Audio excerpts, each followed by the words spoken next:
નમસ્કાર મિત્રો, મારી યુટ્યુબ ચેનલ સંજય પટેલમાં આપનું હાર્દિક સ્વાગત છે। મિત્રો, આજે આપણે ધોરણ 9 વિષય છે ગુજરાતી, પાઠ 23મો। પાઠનું નામ છે લઘુ કાવ્યો, જેમાં દુહા, મુક્તક અને હાઇકુ તેની સ્વઅધ્યયન પોથી જે આ વર્ષે નવી આવેલી છે તેનું સંપૂર્ણ સોલ્યુશન આજે આપણે આ વિડીયોની અંદર જોવાના છીએ। પરંતુ તે પહેલાં જે મિત્રો અમારી ચેનલમાં નવા છે, જેમણે હજુ સુધી અમારી ચેનલને સબસ્ક્રાઇબ નથી કરી, તે અમારી ચેનલને જરૂર સબસ્ક્રાઇબ કરે, વિડીયો લાઇક કરે, શેર કરે અને બેલ નોટિફિકેશન આઇકોન ઓન કરે, જેથી અમારા દરેક નવા વિડીયોની નોટિફિકેશન તમારા મોબાઈલની સ્ક્રીન પર મળી શકે। મિત્રો, આ દરેક વિડીયોનું PDF સ્વરૂપે સોલ્યુશન મેળવવા તમારા મોબાઈલના પ્લે સ્ટોરમાં વિશ્વગુરુ સર્ચ કરી એપ્લિકેશન ઇન્સ્ટોલ કરી શકશો। તદ્દન ફ્રી એપ્લિકેશન છે, કોઈ પણ પ્રકારનો ચાર્જ તમારે એપ્લિકેશન વાપરવાનો આપવાનો નથી। શરૂઆતની સ્ક્રીન આવી જોવા મળશે, તેમાં સ્વઅધ્યયન પોથી પર ક્લિક કરી ધોરણ પસંદ કરતા, વિષય પર ક્લિક કરતા વિડીયોના ઓપ્શન પરથી તમે વિડીયો જોઈ શકશો અને PDFના ઓપ્શન પરથી તમે PDF સ્વરૂપે સોલ્યુશન મેળવી શકશો। આ ઉપરાંત પરીક્ષાની તૈયારી માટે તમને ચેપ્ટર વાઇઝ તમારા જ્ઞાનની ચકાસણી કરવા માટે MCQ બટન પરથી તમે MCQ રમી શકશો। તદ્દન ફ્રી એપ્લિકેશન છે, કોઈ પણ પ્રકારનો ચાર્જ તમારી પાસેથી લેવામાં આવતો નથી। ખૂબ જ સારી એપ છે, એકવાર જરૂર ડાઉનલોડ કરીને જોજો। ચાલો સોલ્યુશન શરૂ કરીએ। તેમાં વિદ્યાર્થી મિત્રો તમારા માટે કેટલીક અગત્યની માહિતી અહીંયા આપેલી છે, એ તમારે વાંચી લેવાની છે, સમજી લેવાની છે। કેટલા અક્ષરના લઘુ કાવ્યો હોય, હાઇકુ કોને કહેવાય, આ બધું અહીંયા આપેલું છે, વાંચી લેજો એકવાર। વિભાગ A છે, જોડકા જોડવાના છે। પહેલું હાઇકુ, ઓપ્શન E પાછળ છે, અને બીજાની અંદર મુક્તકમાં ક મુકુંદરાય। ત્રીજાની અહીંયા બીજા જોડકા છે, તેમાં પહેલામાં E અને બીજામાં ક આવશે। થોડું આડોવડું થઈ ગયું છે અહીંયા, પહેલું બીજું અને અહીંયા વાંધો નહીં, જોઈ લેજો તમે તમારી રીતે। ખાલી જગ્યા પૂર્ણ કરો તો અહીંયા સાણા, છઠ્ઠાની અંદર ખોળો, સાતમામાં ટેલિવિઝન એટલે ટીવી, આઠમામાં મોત, નવમામાં ટાંકણા, દસમામાં ચીખલી, 11મામાં મુકુંદરાય પારાશર્ય, 12મું સોનેરી ચાંદ રૂપેરી સૂરજ, 13મામાં લઘુ કાવ્ય।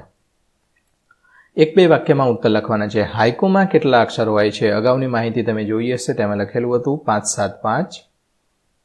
15મું તન ખોટા હૈયા ફૂટલ ધરમ નો કસીએ વાત એ કોની જાત છે? તો દુહામાં કળિયુગમાં ખોટા માણસની જાત બતાવી છે। મુક્તક એટલે શું? મુક્તક એટલે લઘુ કાવ્ય। પ્રથમ લઘુ કાવ્ય કયા સ્વરૂપમાં છે? મુક્તક સ્વરૂપમાં। દુહો એ કેવો સાહિત્ય પ્રકાર છે? તો મુક્તક જેવો લઘુ કાવ્ય છે। દુહાનું મુખ્ય લક્ષણ શું છે? તો તેમાં રહેલો ચોટદાર ભાવાર્થ છે, એને સમજવો પડે। દુહામાં એ રીતે બોલાય તે સામેવાળાને જો ખબર પડતી હોય તો, બાકી કટાક્ષની અંદર જો એને કંઈક કહી જાય તો એને ઘાટ આવે તો ખબર પણ ના પડે। કળિયુગમાં માણસો કેવા હોય છે? ખોટું કાર્ય કરનારા ખોટા હોય છે। હાઇકુ મૂળ કયા દેશનો કાવ્ય પ્રકાર છે? જાપાન દેશનો। 22મું ઝીણાભાઈ રતનજી દેસાઈનું ઉપનામ સ્નેહરશ્મિ। 23મું આજે ટેલિવિઝનના સ્થાને બાળકો સૌથી વધારે કયું ઉપકરણ લે? આ તો તમને થોડું કંઈ કહેવું પડે, મોબાઈલ। 3-4 વાક્યમાં ઉત્તર લખો। આગને કોણ ઠારી શકે છે? તો જે આગને પી શકે છે એ જ આગને ઠારી શકે છે। કવિ કહે છે કે જીવનમાં જે વ્યક્તિ જીવનની ભીષણ પરિસ્થિતિ સામે ટક્કર ઝીલે છે એ જ વિકટ પરિસ્થિતિને શાંત કરી શકે છે। 25મું શાણા કઈ વાત શાનમાં સમજી જાય છે? શાણા એટલે હોશિયાર। તો જે માણસના શરીર કામ કરવા તૈયાર ન હોય, એટલે કે જે કામકાજ કર્યા વગર આળસુ બનીને પડ્યા રહેતા હોય, જે હૈયા ફૂટલ હોય એટલે કે કાચા કાનના હોય, અને એને ગમે તેટલું મળે તો પણ કોઈ વાતનો સંતોષ ન હોય, એ કળિયુગના માણસના લક્ષણ છે, અને આ વાત શાણા શાનમાં સમજી જાય છે। 26મું હાઇકુમાં ટેલિવિઝનના ઉદાહરણ દ્વારા કવિ શું સમજાવે છે? તો આજે ટેલિવિઝન માનવીના જીવનનું એક અભિન્ન અંગ બની ગયું છે। નાના બાળકથી લઈને વૃદ્ધજનોને ટેલિવિઝન વિના ચાલતું નથી. ટેલિવિઝન વગર જીવનમાં કંઈક ખૂટતું હોય તેવું લાગે છે, પરંતુ જ્યારે દીકરો માતાનો ખોળો ખૂંદે છે ત્યારે ટીવી બંધ છે. 27. આરસપહાણ ટાંકણાના ઘા સહીને શિલ્પને ધારણ કરે છે, તો માણસ ઉમદા માણસ કેવી રીતે બની શકે? તમારા વિચારમાં લખો.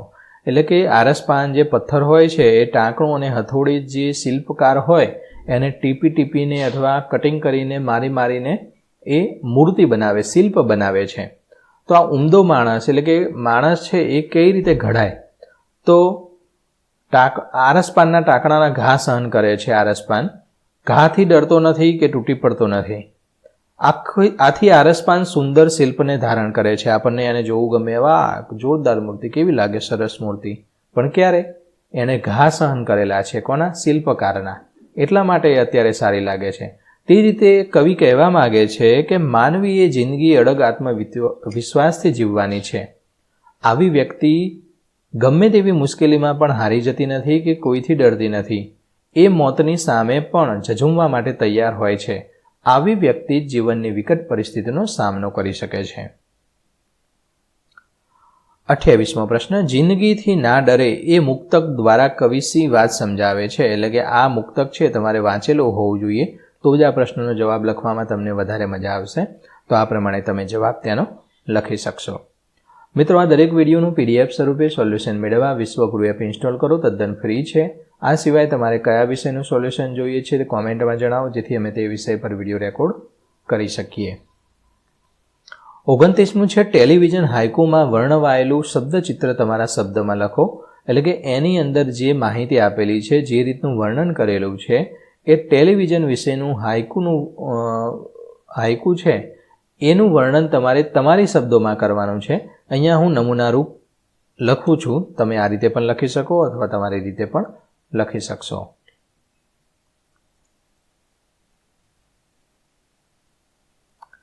આગળ વધીએ. ટેલિવિઝનથી શા લાભ અને નુકસાન થાય છે? ટેલિવિઝનથી લાભ તો થાય છે, તેની સામે નુકસાન પણ થાય છે. લાભાલાભ કે તો પણ લાભ અને નુકસાન લખવાનું, લાભ અને ગેરલાભ કે તો પણ લાભ અને નુકસાન લખવાનું. ઓકે. લાભ શું થાય? તો દુનિયાભરના સમાચારો જોઈ શકાય, ફિલ્મ જોઈ શકાય, સંગીત સાંભળી શકાય, રમતગમત જોઈ શકાય, ક્રિકેટના બધું જોઈ શકાય, એ બધા લાભ. નુકસાન શું? વધુ પડતું ટીવી જોવાથી આંખો નબળી પડે, શારીરિક શ્રમ ઘટતા આળસ વધે, ટીવીના વળગણને કારણે વિદ્યાર્થીઓના અભ્યાસ અને અન્ય રચનાત્મક કાર્યોમાં ખલેલ પડે. ટીવી જો કરે ને પછી કે મારા આટલા ટકા જ આવ્યા, એટલા જ આવે ને ભાઈ, બહુ ના જોવાય ટીવી, માપે જ જોવાય, એને કે નુકસાન થાય. આંખોને નુકસાન, ભણવામાં નુકસાન, પછી ખબર પડે હું વધારે ભણ્યો હોય તો સારું હતું. ઓકે. 31મું.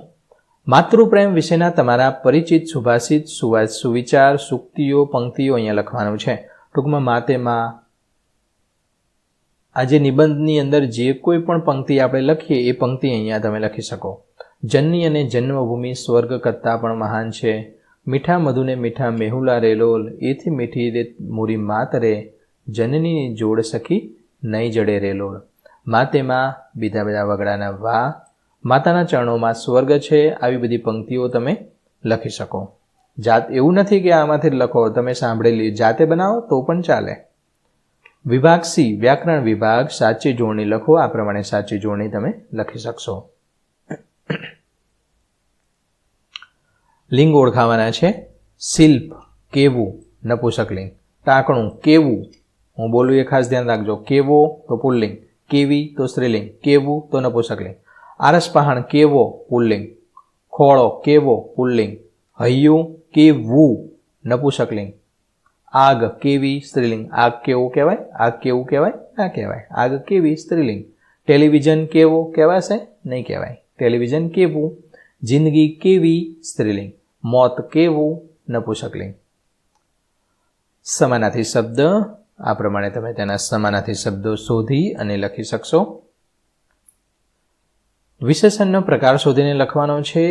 તો અહીંયા કળજનની સંબંધવાચક છે, બીજાની અંદર સાણા ગુણવાચક, ત્રીજામાં બેકાર ગુણવાચક. સર્વનામ શોધવાનું છે. પહેલાની અંદર જે અને તે છે, બીજાની અંદર એ. શિષ્ટરૂપ તળપદામાં છૈયો એટલે કે છોકરો, ક્યાં ગયો તારો છૈયો, ક્યાં ગયો છે એમ.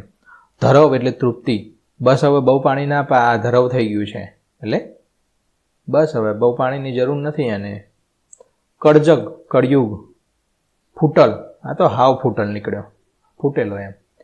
વિરોધી શબ્દ, શાણા તો મૂર્ખ, છોકરો, છોકરી, સમજ, અસમજ, કળયુગ, સતયુગ, સંતોષ, અસંતોષ.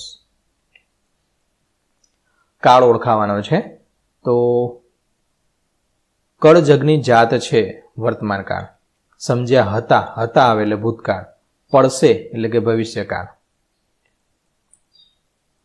રૂઢિપ્રયોગનો અર્થ ઘા સહેવા એટલે પીડા સહન કરવી, હૈયું ફૂટલ હોવું, દયાળુ હોવું, આગને પી જવી, ગુસ્સો સહન કરવો, આગને ઠારવી, ગુસ્સો શાંત કરવો, મોતને ડરાવવું, મૃત્યુનો ડર ન રાખવો અને સાનમાં સમજવું, ઈશારામાં સમજી જવું. આટલું જાણો, આ તમારે જોઈ લેવાનું છે. વિભાગ ડી લેખન વિભાગ છે. અહીંયા મોબાઈલના લાભાલાભ, લાભાલાભ, લાભ અને ગેરલાભ બંને લખવાનું છે કે મોબાઈલના કારણે શું લાભ થાય અને શું ગેરલાભ થાય. પણ અત્યારે મોબાઈલ એટલો બધો વપરાય છે કે લાભ કરતાં ગેરલાભ વધારે છે. ધ્યાન રાખજો, માપે જોવાનો હોય અને સમય જોવાનો હોય, અમુક ચોક્કસ સમય માટે જોવાનો હોય. હવે મોબાઈલ છે અંગ્રેજી શબ્દ છે, એનો ગુજરાતી ભ્રમણભાસ, કેવું નામ છે નહીં? તો આ પ્રમાણે તમે લખી શકશો. મિત્રો, આ દરેક વિડીયોનું PDF સ્વરૂપે સોલ્યુશન મેળવવા વિશ્વગુરુ એપ ઇન્સ્ટોલ કરો, જેની અંદરથી તમને PDF મળી રહેશે. તદ્દન ફ્રી એપ્લિકેશન છે, કોઈપણ પ્રકારનો ચાર્જ તમારે એપ્લિકેશન વાપરવાનો આપવાનો નથી. વિડીયો લાઇક કરો, અન્ય મિત્રોને શેર કરો અને આ સિવાય તમારે કયા વિષયનું સોલ્યુશન જોઈએ છે જેની કોમેન્ટ કરો, જેથી અમે તે વિષય પર વિડીયો રેકોર્ડ કરી શકીએ. ફરી મળીશું આગળના વિડીયોમાં. ત્યાં સુધી આવજો.